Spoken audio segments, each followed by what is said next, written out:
Great. Well, good morning, everybody. Thank you, Joop, for all of your efforts to get this organized. Welcome, everyone online.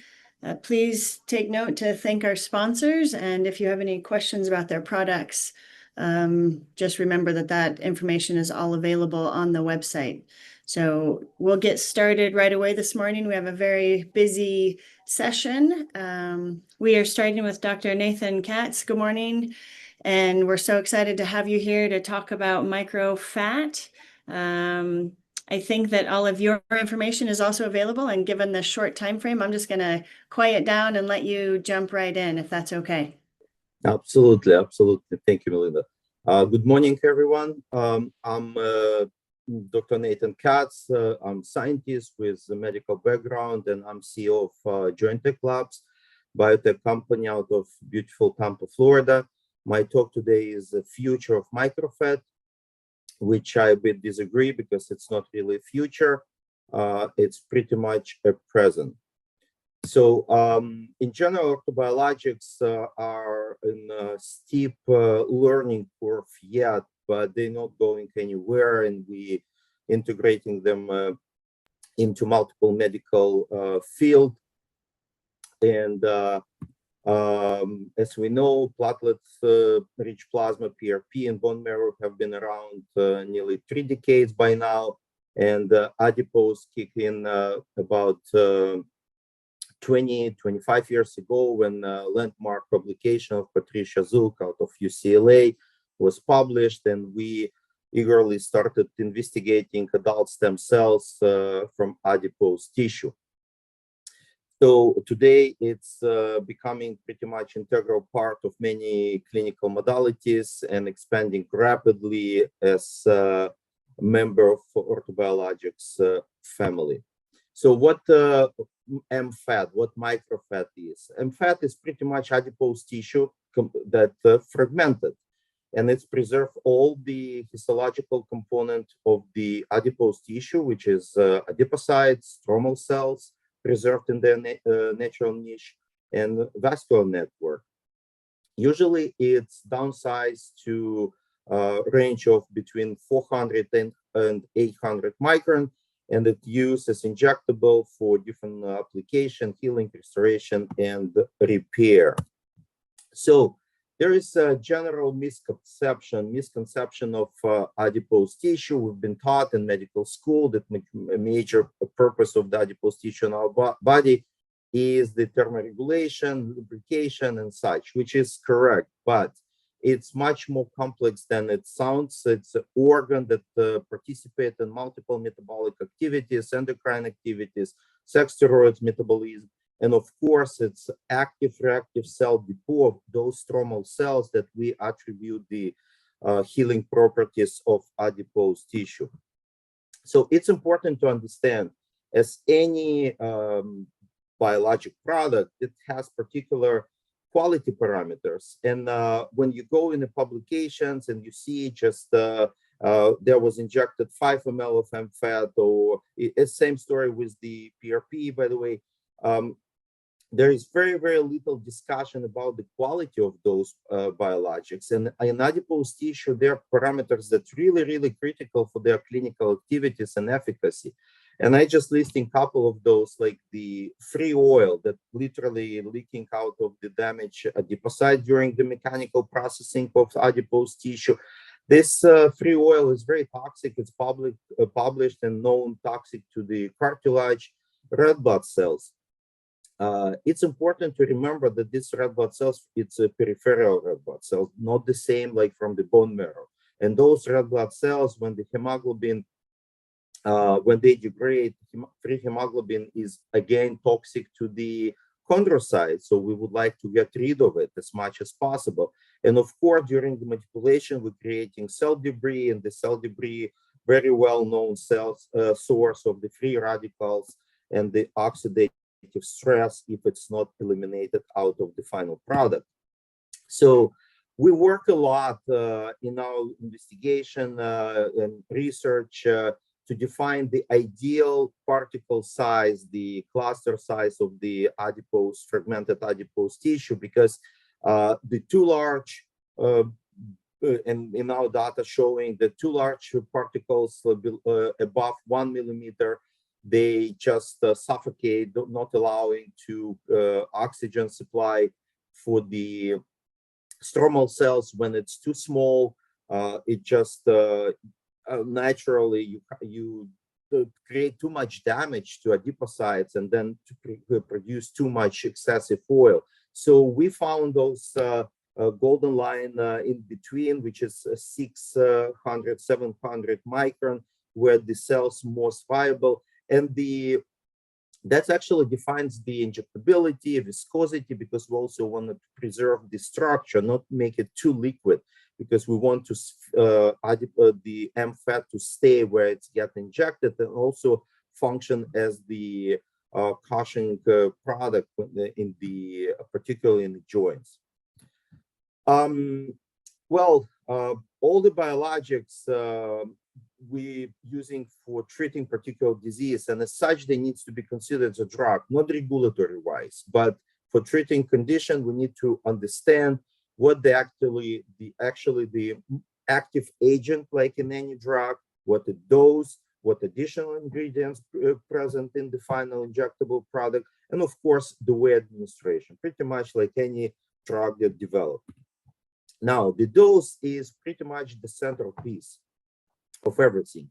As I mentioned, vast majority of publication not even indicating the dose. They're talking we injected 10 ml of the MFAT, or we injected in a PRP case, we injected 3 ml of PRP. It doesn't mean anything unless you know what you injected in terms of your dose of platelets, dose of stromal cells in your final MFAT. And here you can see, based on the method of preparation, that could be a huge range of the final concentration, final dose that you deliver in 10 ml, that's 10 ml of final preparation. You can see the range could be between 15 million of stromal cells down to 250,000, which is enormous range, and that of course can affect and will affect the clinical efficacy. So the TNC, what we're counting usually within MFAT, it's a total nucleated cells, but we need to remember that nucleated cells, they are also the blood cells. All those lymphocytes that present in the blood, they're nucleated cells. So the dirty preparation, I call them dirty preparations, where the heavy blood contamination is present in the final preparation. If you count those cells, the TNC can skyrocket. Sometimes it can start I went through the publication that noting the numbers that not even physiologicals, all because of the presence of the blood contaminants. So we look at the stem cells, actually these components of the stromal cells that we attribute the majority of the lasting effect of the MFAT in the clinical application. And those stem cells in the form of CFU is colony-forming unit. When you culture the cells, you can count those colonies in the culture that indicate how many stem cells you have in your stromal cells fraction. And you can see also, based on the method of harvesting, method of preparation, the range could be tremendous. And again, it's reflecting in the clinical efficacy.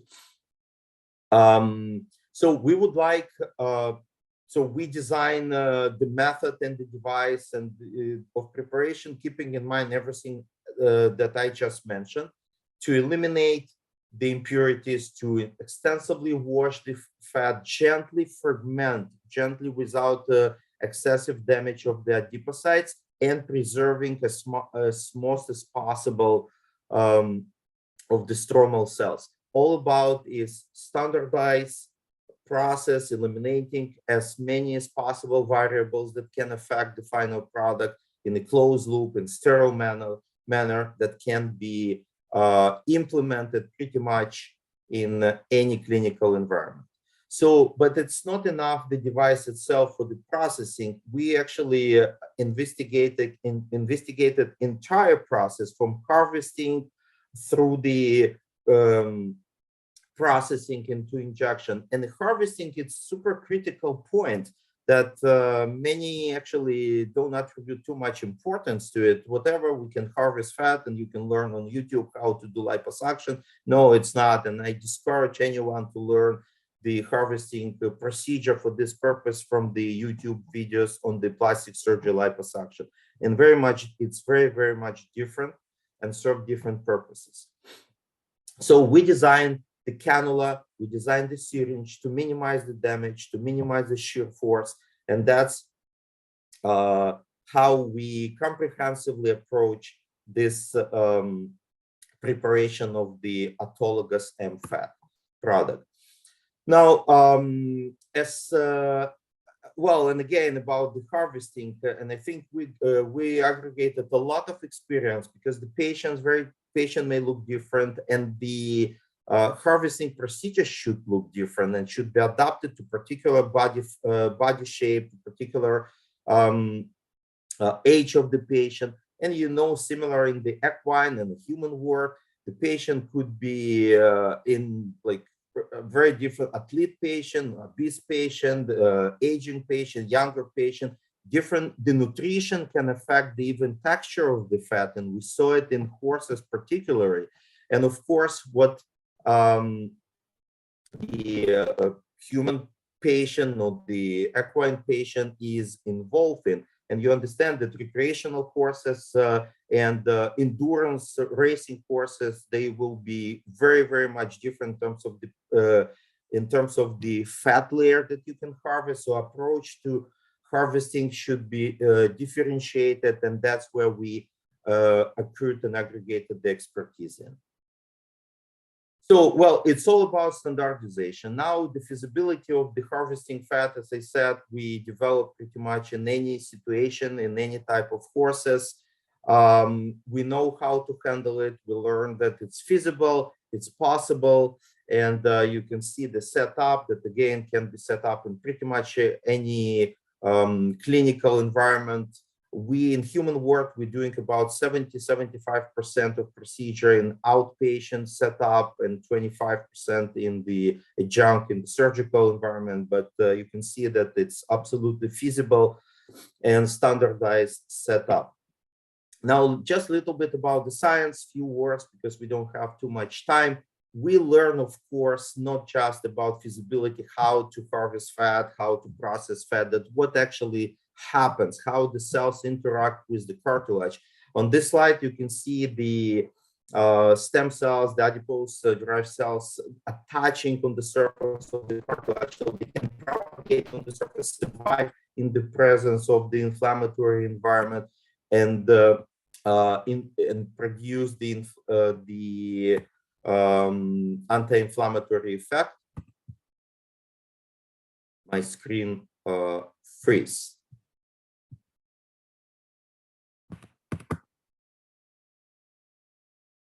Okay, just a little bit back. Okay, so this is important. I would like to still emphasize the striking effect that we discovered of the stromal cells on the proteoglycan synthesis. And you can see here that so the stem cells, you can see on the slide that we compared it versus the hydrogel, and the cells with hydrogel or alone, they significantly produce significantly higher proteoglycan synthesis triggering effect on the cartilage, again in presence of IL-1, which is inflammatory environment, whereas the control of the hydrogel doesn't produce, pretty much comparing to the control group, any trigger of the proteoglycan synthesis, which means the cells can be used to preserve the cartilage, to reverse the deterioration of the cartilage, and be the centerpiece of the modality for the joint preservation. Now, also the anti-inflammatory effect, you can see the ratio of IREP versus IL-1 is changing over time, over the course of 2-3 weeks. And again, cells producing significantly higher anti-inflammatory effect than hydrogel only, which is comparable only to the control group. So it's reverse of the disease, anti-inflammatory effect, and it's not lubrication and cushioning only. That needs to be acknowledged and used as such. So just briefly, all the orthobiologics, they have different active agent. They have different modality in the mechanism of action for the treating musculoskeletal conditions. PRP, platelet-derived growth factors with particular lifespan time. Bone marrow, which is super PRP with platelets and immune cells. And of course, MFAT, as I discussed, with the stromal vascular fraction and the stem cells in it with the mechanism of action that I just described. Understanding of mechanism of action of each orthobiologic helps to define what the proper for particular patient at particular time of disease development and stage of development. So of course, we would like to see our patient happy. This is the one that really happy. And when we see something like that, we become even more passionate in what we're doing. And we would like to see more and more patients like